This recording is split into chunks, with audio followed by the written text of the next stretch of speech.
군대에 다녀오신 분들은 한 번쯤 보았을 성경이 있습니다. 파란색으로 군복 가슴에 달린 이 포켓 속에 꼭 넣고 다녔던 그러한 작은 성경, 기도원 협회라는 선교 단체에서 발행한 그러한 성경이 있습니다. 파란색으로 되어 있는 작은 성경, 여러분들이 기억하실 거예요. 기도원 협회라는 전 세계 호텔, 병원, 군부대, 학교, 교도소 등에 무료로 성경을 배포하는 사역을 범세계적으로 이루었던 그러한 단체입니다. 기도원 협회가 시작된 것은 정말 하나님의 놀라운 섭리와 그리고 역사함을 통해서 만들어지게 되었습니다.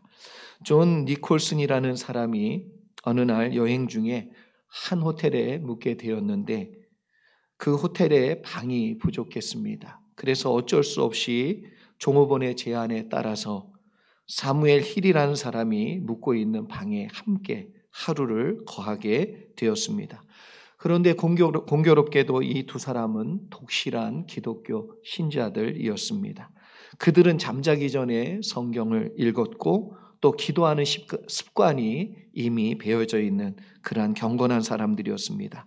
그래서 함께 말씀을 읽고 또 함께 기도하며 그들은 그 밤에 그리스도 예수 안에서 성령 안에서 연합된 귀한 은혜를 누리게 되었습니다. 이 두 사람은 이 감동과 기쁨을 가지고 서로 제안을 하게 되었어요.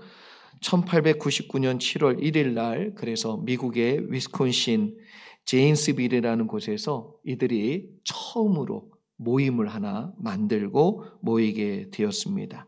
이 모임의 이름을 논의하고 또 어떤 사역을 이루어 갈 것인지를 서로 이야기하는 그런 모임이었습니다. 이때 한 사람이 사사기 6장 또 7장을 읽고 감동받은 이야기를 쉐어링하고 그리고 나누었는데 기드온이라는 이름을 그래서 거기서 짓게 되었다는 것입니다.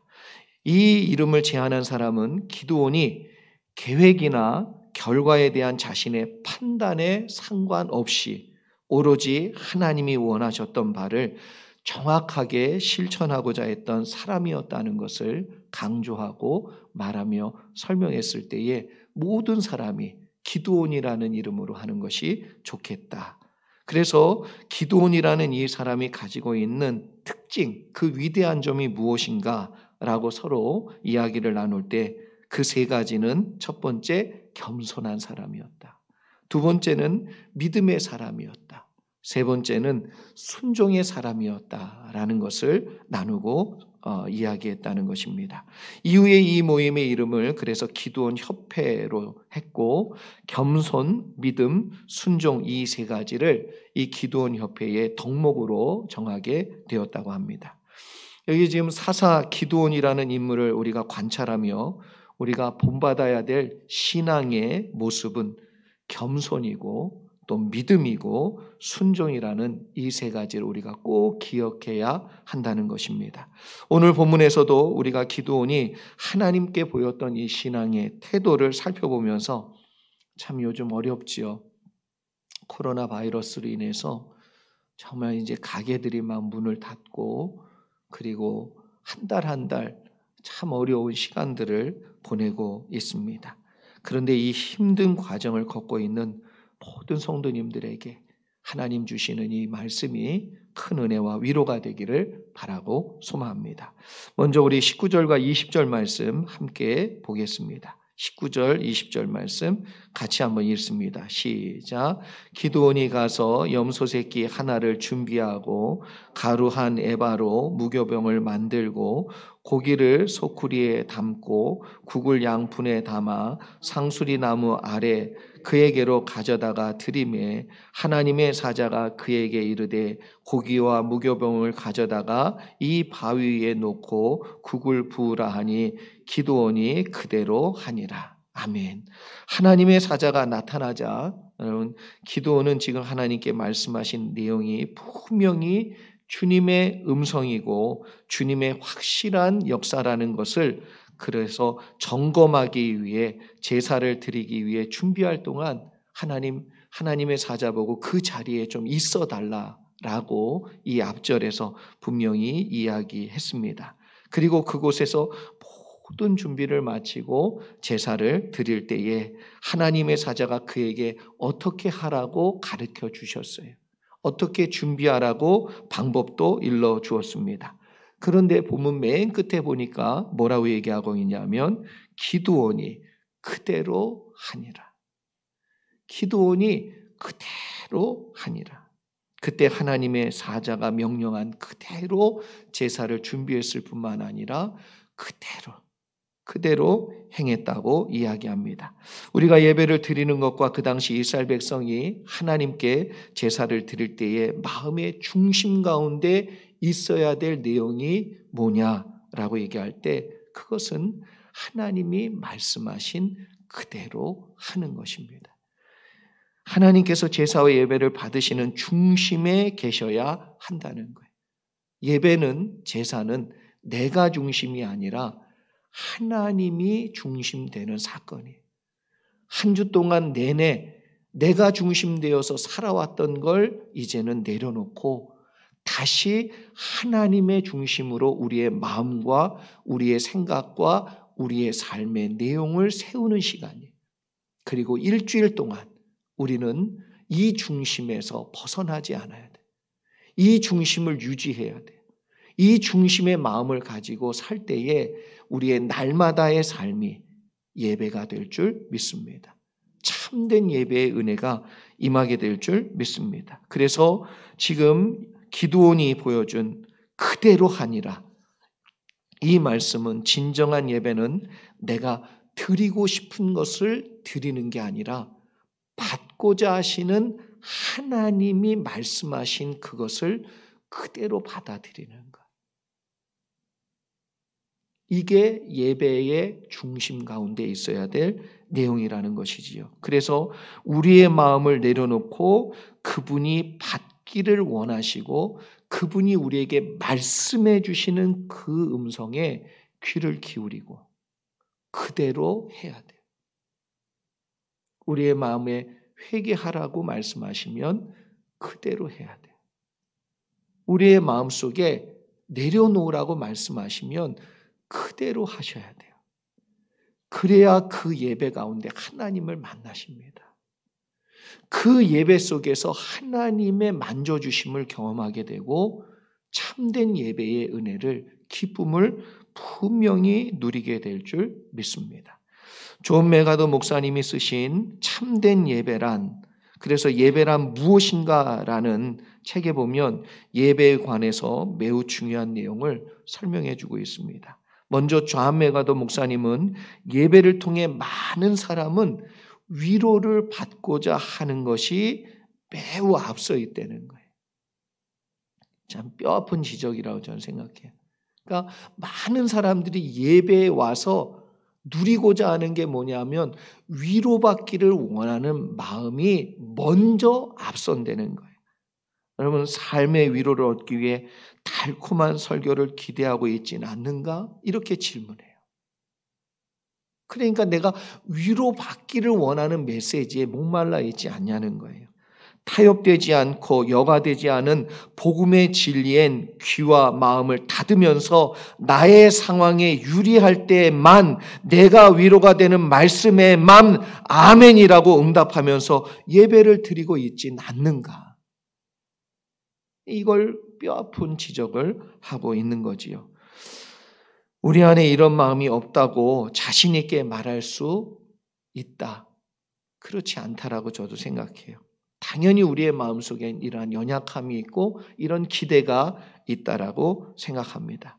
그래서 저는 존 메가더 목사님이 위로받기 위해 예배 드리는 것이 틀렸다, 그 말을 하려고 그러는 것이 아니라 내용이라는 그 자체, 다만 위로받으려고 하는 마음과 태도만, 그것이 먼저이면 안 된다라는 것을 지적하고 말씀하시는 거라고 생각이 듭니다. 그렇기 때문에 존 메가더 목사님은 참된 예배란 무엇인가 질문하며 그 답으로 무엇을 말씀하냐면 순종이 중요하다고 강조하고 있습니다. 제가 책 내용을 잠깐 읽어드리면 이렇습니다. 하나님은 어떤 예배를 원하시는가? 하나님께서 우리에게 원하시는 것은 예배가 아니라 순종이요, 예물이 아니라 하나님의 말씀을 귀 기울여 듣는 것이다. 특별히 사무엘상 15장 22절 말씀을 인용하면서 이것을 또한 이야기하고 강조하고 있습니다. 그리고 계속해서 말씀합니다. 귀 기울여 듣는 것은 하나님의 말씀을 연구하고 묵상하는 것을 말한다. 무엇이 하나님의 마음인지 알지 못하는 사람은 올바른 순종을 할 수 없으므로 이것은 순종보다 선행되어야 하는 일이다. 말씀을 연구하고 묵상하여 그 속에서 참된 진리를 깨닫게 될 때 우리는 자유하는 삶을 통하여 진정으로 하나님께서 원하시는 예배를 드릴 수 있기 때문에 그렇다. 그래서 여러분, 우리가 먼저 선행되어야 될 것이 있다는 것이지요. 제사를 드릴 때 기드온이 보여준 모습을 통해서 우리가 발견하는 것은 말씀에 귀를 기울이는 것과 그 말씀을 따라 사는 것, 그것이 예배라는 거예요. 그것이 먼저 되어야만 참된 예배가 될 수 있다는 것입니다. 예배는 하나님의 말씀에 귀를 기울이며 그 말씀을 받아들이고 그 말씀에 반응하여 순종하는 것이 바로 하나님이 원하시는 예배의 마음이요, 예배의 본질이라는 거예요. 이것이 우리 가운데 분명히 세워진다면 하나님께서 우리를 만나 주실 것이고 하나님이 우리에게 주시고자 하시는 준비된 은혜가 분명히 나타나게 될 줄 믿습니다. 계속해서 21절과 22절 말씀을 보면 하나님의 사자가 손에 잡고 있던 지팡이로 모든 재물을 불살라버리고 하나님의 말씀이라는 증거를 분명히 보여주십니다. 그리고 떠나가지요. 그때 기드온이 하나님의 사자이신 것을 깨닫고 나서 갑자기 무슨 마음이 드냐면 내가 하나님의 사자를 대면했으니까 내가 이제 죽겠구나. 이런 생각이 엄습해 왔어요. 그때 하나님께서 23절과 24절 이렇게 말씀합니다. 같이 한번 읽어보겠습니다. 23절, 24절. 같이 읽습니다. 시작. 여호와께서 그에게 이르시되 너는 안심하라, 두려워하지 말라, 죽지 아니하리라 하시니라. 기드온이 여호와를 위하여 거기서 제단을 쌓고 그것을 여호와 샬롬이라 하였더라. 그것이 오늘까지 아비에셀 사람에게 속한 오브라에 있더라. 아멘. 여러분, 참된 예배를, 하나님을 만나는 예배를 드리게 되면 사람에게 주시는 하나님의 응답과 은혜의 내용은 무엇이냐 하면 여기 뭐라고 표현했냐면 여호와 샬롬. 샬롬의 은혜가 임한다는 것입니다. 이 샬롬은요, 아무런 고난이 없는 그런 상태의 내용을 말하는 것이 아니라 폭풍우가 치고 비바람이 몰아칠 때 여러분, 어미새가 새끼를 그 날개 품에 안고 있는 그러한 상태를 말하고 있는 것이, 그때 그 새끼들이 누리고 있는 평안함, 그 평안을 우리는 샬롬이라고 말합니다. 그래서 샬롬이라는 말씀 안에는 무엇이 들어있냐면 하나님이 함께 하시고 그 날개의 품으로 감싸셨다는 뜻이에요. 참된 예배를 경험하는 은혜가 있을 때 하나님은 반드시 이 샬롬의 은혜를 하나님의 사람들에게 나리워 주시는 것입니다. 하나님의 품 안에 거하는 은혜를 입을 때 우리 마음속에 찾아드는 은혜의 마음이 뭐냐 하면 샬롬, 하나님의 평강이에요. 하나님의 평강이 임하게 된다는 거예요. 그때에 우리 속에 어떤 음성이 들리냐면 안심하라, 두려워 말라, 죽지 아니하리라. 제가 일부러 만든 거 아니에요. 참 어떻게 하나님께서 오늘 본문 가운데 이런 말씀을 주셨는지, 여러분 이 말씀이 여러분 귀에 들려지기를 축복합니다. 그리고 이 말씀을 붙들 수 있는 은혜의 예배가 되기를 축복합니다. 안심하라, 두려워 말라, 죽지 아니하리라. 참 이 죽지 아니하리라 이 말이 참 요즘만큼 그렇게 귀하게 느껴지는, 죽으라는 법은 없어요. 믿으십니까? 참 이때에도 이런 어려움이 닥쳤는데도 이야기할 때에 하나님께서 만나주시고 하나님이라는 분명한 증거를 보여주시며 기드온에게 이야기한 말이에요. 안심하라, 두려워 말라, 죽지 아니하리라. 여러분, 주님의 평강이 우리 가운데 임하면 안심이 되어져요. 두려움이 사라집니다. 그리고 우리를 살려주실 하나님이 우리 눈앞에 분명히 보이게 될 때 승리하는 은혜가 임하게 될 줄 믿습니다. 계속해서 25절로 27절까지의 말씀 함께 읽어보겠습니다. 같이 한번 읽지요. 시작.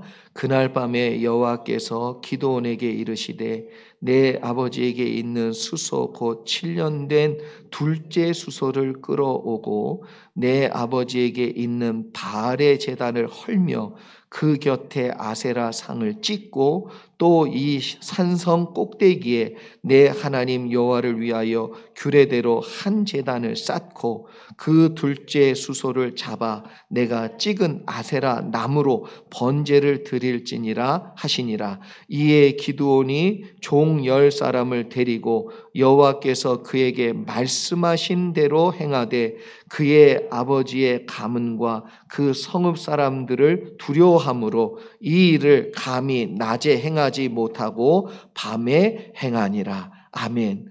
하나님께서 기드온에게 이제 그 밤에 다시 나타나셔서 한 가지를 명령하십니다. 뭐라 그러냐 하면 아버지에게 있는 둘째 수소, 암소도 아니고 수소, 그것도 첫째도 아니고 둘째, 그리고 심지어 날짜까지 정확하게 7년 된, 여기에는 우연이 아니고 여기엔 깊은 뜻을 담고 있다는 것이지요. 그리고 그 아버지에게 있는 바알의 제단을 헐고 그 곁에 있는 아세라 상을 찍어서 이 나무를 가지고 산성 꼭대기에 올라가서 하나님의 규례대로, 이 말은 뭐냐면 하나님의 말씀대로 제단을 쌓고 그 아세라 목상, 그 나무, 부서진 나무로 땔감을 삼아서 번제를 드려라. 여러분, 여기 7년 된 수소라는 의미는 우리 두 가지로 생각할 수 있어요. 하나는 뭐냐 하면 미디안으로부터 고난받은 날짜가 7년이에요. 그 7년을 끝내는 의미도 들어있습니다. 그런데 더 나아가 뭐냐 하면 그들이 7년 동안 고난을 받으면서도 여전히 지금 무엇을 붙들고 있냐 하면 바알과 아세라 목상을 붙들고 살고 있는 그들에게 결단하도록 만드시는 내용이 포함되어 있다는 거예요. 이런 모든 일이 그런데 쉽지 않은 결정입니다. 이미 우리 마음 가운데 붙들리고 있고 붙잡고 살고 있는 걸 내려놓는다는 것은 여러분 쉬운 게 아니에요. 내 마음 속에 이미 자리 잡고 있는 내 습성, 습관, 더 나아가 내 마음에 두려움을 주는 우상.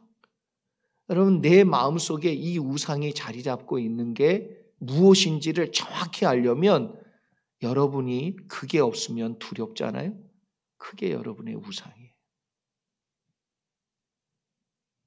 다른 게 우상이 아니에요. 그래서 어떤 사람은 하나님은 없어도 되는데 돈이 없으면 죽어요. 돈이 없으면 안 된다는 얘기가 아니에요. 필요 없다는 얘기가 아니에요. 하나님이 역사하시는 것에 대한 그런 마음은 점점점 없어지는데 돈이라는 영향력 아래 내가 묶여 살고 있다는 것. 그건 벌벌 떨고 두려워하면서 하나님은 두렵지가 않은 거예요. 그럼 그건 분명히 내 마음에 이미 자리 잡고 있는 우상이에요. 그것만 그러겠냐는 거예요. 세상의 방법, 세상의 원리, 세상이 얘기하는 가치, 그것에 내가 묶여 있고 그것이 있으면 행복하고 그것이 없으면 불행해진다라고 생각하고 두려워하며 염려하고 떨고 있다면 그게 이미 우리에게 뭐예요? 우상이에요, 우상.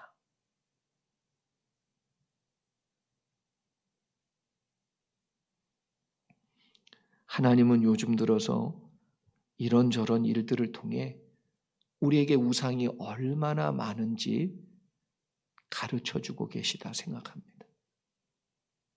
저도 저에게 무엇이 우상이었는지를 되돌아보고 있어요. 정말 내가 하나님 말고 두려워하는 그것이 무엇인가?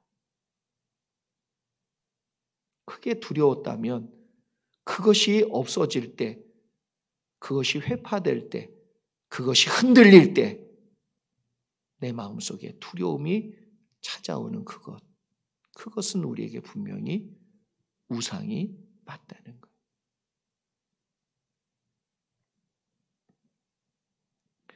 여러분, 사실 문맥으로 보면 하나님께서 기드온에게 나타나셔서 미디안과 싸워 이기게 하시겠다. 그렇게 이미 선포하고 말씀해 주셨어요. 그러면 올라가 싸우면 되잖아요. 그게 문맥에도 맞고 순서에도 맞는 거잖아요. 그런데 하나님께서 일부러 그 밤에 찾아오셨어요. 왜? 먼저 해야 될 일이 있기 때문에 그래요. 나아가 싸우는 것보다, 문제가 해결되는 것보다, 미디안을 이기는 것보다 더 먼저 해야 될 것이 있기 때문에 그렇다는 거예요. 우리는 문제만 해결되는 일에 초점이 있을 때가 많이 있습니다. 그래서 문제 해결만 원하지요. 하지만 문제는 또 반복이 돼요. 또 반복이 되고. 왜 그러냐 하면 뿌리가 되는 근본의 내용을 해결하지 않으면 우리는 또 편안한 때가 찾아오면 우상으로 갑니다. 다시 안전하다 생각하면 또 우리 속에 있는 우상은 또 나타나게 되어 있어요. 하나님 말고 다른 것을 두려워하며 묶여 사는 인생, 또 그것이 반복될 뿐이라는 거예요. 그래서 근본된 원인을 하나님이 지적하고 계시지요. 하나님께서 이제 이스라엘 백성에게 지금 중요한 것은 미디안을 쳐서 이기는 것, 문제가 해결되어지는 것, 어려움과 고난이 떠나가는 것, 그것보다도 더 먼저 그 뿌리가 되는 문제인 바알과 아세라 목상을 쳐서 부수는 것, 우상을 제거하는 것, 이것을 먼저 말씀하고 있다는 것입니다. 이미 7년 동안 고난을 당하면서도 아직까지도 바알과 아세라 목상을 의지하고 붙잡고 그럼에도 불구하고 그것이 잘못된 것이라는 것을 전혀 인식하지 못하고 살고 있는 그들의 중심 가운데 있는 잘못된 믿음을 고치시고자 하나님이 기드온에게 나타나서 그 밤에 바알과 아세라 목상을 회파하고 쳐내라고 말씀하시는 거지요. 우리가 지금 여러 고난과 어려움을 당할 때 우리가 먼저 해야 될 것이 있습니다.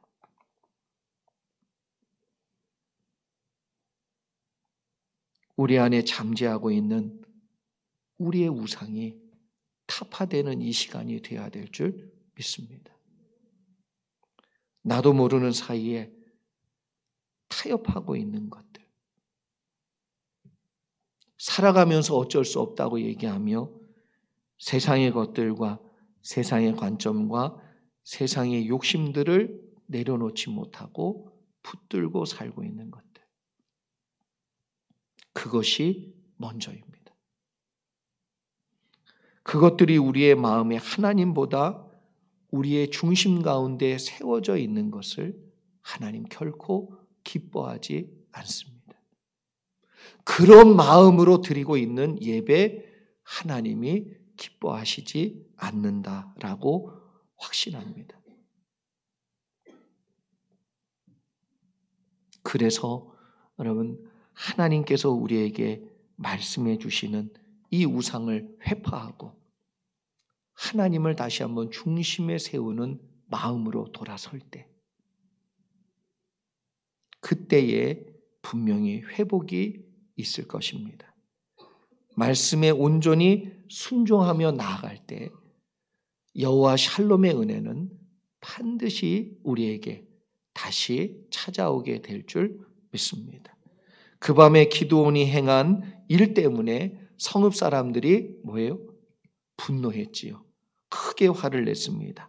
그리고 누가 이 짓을 했는가, 이 일을 했는가라고 찾아봤을 때에 결국 기드온이라는 것을 알아내지요. 그래서 분노한 성읍 사람들은 요아스에게 찾아와서 당신 아들을 내어달라.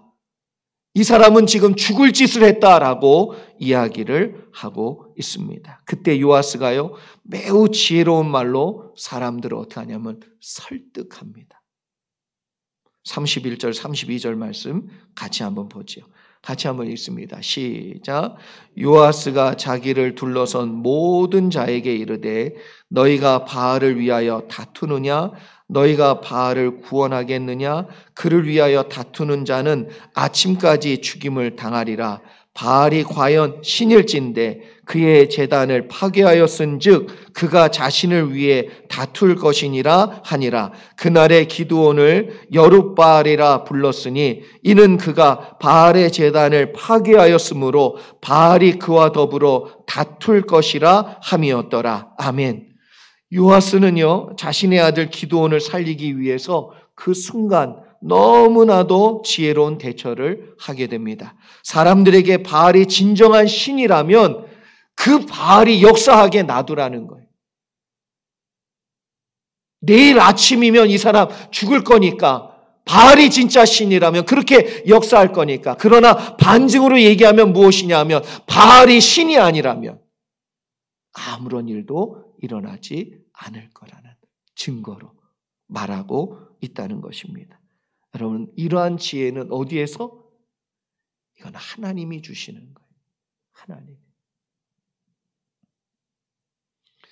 고난과 어려움과 죽음의 순간이 엄습해와도 하나님이 지혜 주시면 빠져나갈 길이 보이게 될 줄 믿습니다. 이 말씀이 저와 여러분의 말씀이 되어서 사람들이 죽이려고 몰려 달려올지라도 하나님이 주시는 지혜로 말하면, 하나님이 붙잡아 주시면 분명히 살 길을 내어주시는 역사가 임하게 될 줄 믿습니다. 또 하나 우리가 발견한 것은 요아스가요, 그 성읍의 사람들이 몰려왔는데도 불구하고 누구? 자식을 살리고자 하신 이 마음을 우리가 꼭 알기를 원합니다. 육신의 아버지도요, 자기가 섬겼던 신이에요.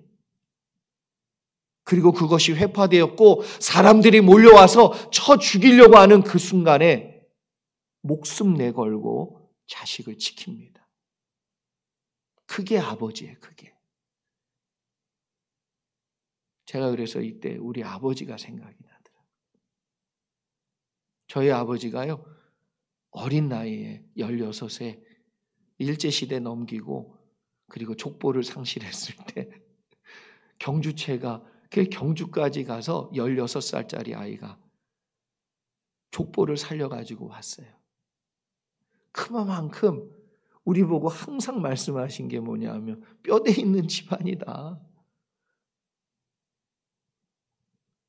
우리는 집안이 달라. 흐트러지게 살면 안 돼. 그 유교적인 것에 꽉 차신 분이 제사를 안 지낸다?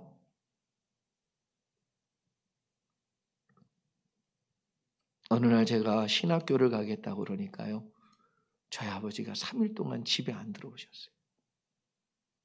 난 어디 가셨나 그랬는데 난생 처음 기도원에 올라가셔서 기도를 하셨더라고요. 3일 동안. 그리고 내려와서 저보고 신학교를 가라고 얘기해 주시고 처음 얘기하신 게 뭐냐면 이제 우리 집 앞으로 제사 지내지 않는다. 그거 내려놓기가 얼마나 힘들었겠어요.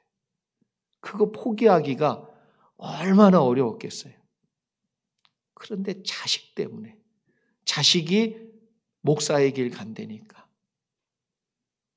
목사의 길 가는 자식이 하나님 앞에 미움받지 않게 하기 위해서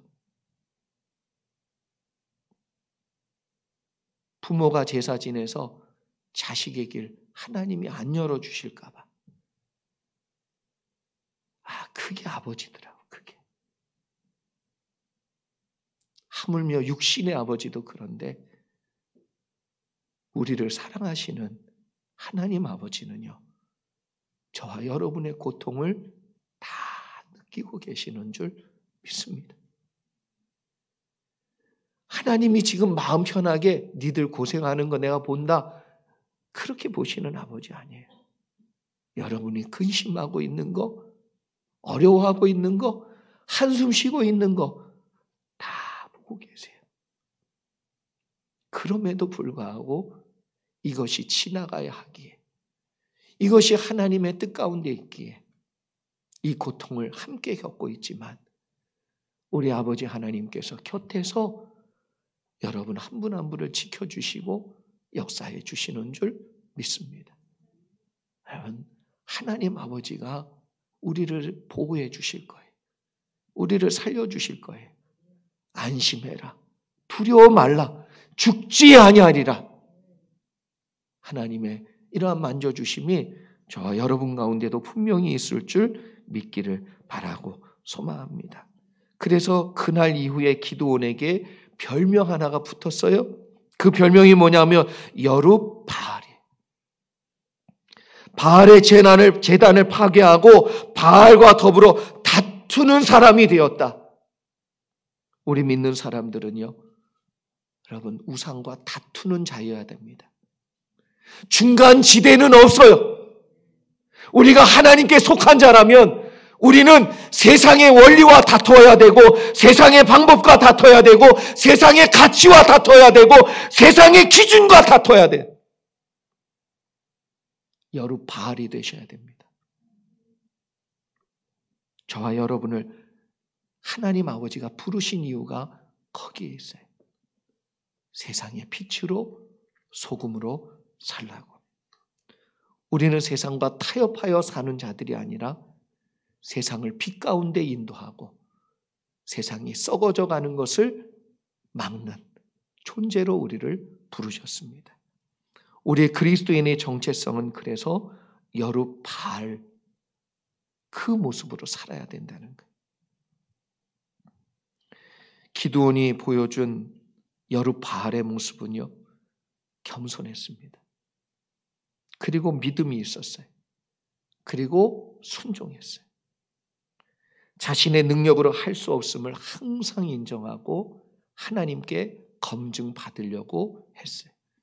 겸손이란 다른 것이 아니라 하나님께 모든 걸 묻느냐예요. 그게 겸손이에요.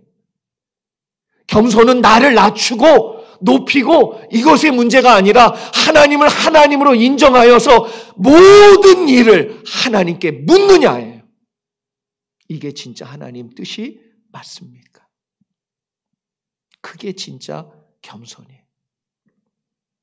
그리고 믿음입니다. 하나님의 말씀을 온전히 믿었다는 거예요. 의심하지 아니하고 하나님께서 말씀하시면 그대로를 믿었다는 거예요.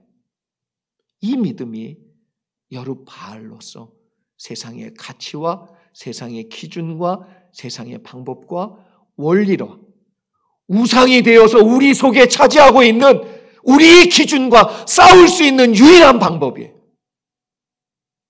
하나님의 말씀을 그대로 믿는 것. 마지막 세 번째, 순종입니다. 하나님의 뜻이 분명하다면 그대로 했습니다. 그대로 할 때 하나님이 도와주시고 역사해 주시며 이루어 가실 줄 믿습니다. 그래서 기드온의 사역을 살펴보면 계속해서 나오는 말이 뭐냐 하면 여호와의 말씀대로 그대로 행하여. 이것이 순종이에요. 순종. 사랑하는 성도 여러분, 전 세계적으로 코로나 바이러스로 인해서 이렇게 큰 고난과 어려움을 당한 때가 없었습니다. 상상할 수도 없는 일들이 벌어지고 있지요. 오늘 주신 말씀 다시 한번 우리가 깊게 되새기는 이 시간 되기를 소망합니다. 하나님의 음성을 듣는 시간으로 우리에게 주신 기간이에요. 이 기간을 통하여 우리가 하나님의 음성에 귀를 기울일 때 여호와 샬롬의 은혜가 임할 것이요 하나님께서 우리를 통하여 역사하시고자 하시는 놀라운 뜻이 이루어지며 참된 예배가 회복되어지고 하나님께서 우리를 아버지로 만나주시고 붙잡아 주시는 역사가 저와 여러분 가운데 분명히 있게 될 줄 믿습니다. 다시 한번 부탁드립니다. 고난의 때가 해결되어지는 게 먼저가 아니에요. 우리 속에 있는 이 우상이 해결되어지고 치워지고 이것이 회파되어져서 하나님의 중심으로 다시 한번 세워지는 저와 여러분 될 때 하나님은 반드시 회복을 준비하고 계시는 줄 믿습니다. 같이 기도하겠습니다.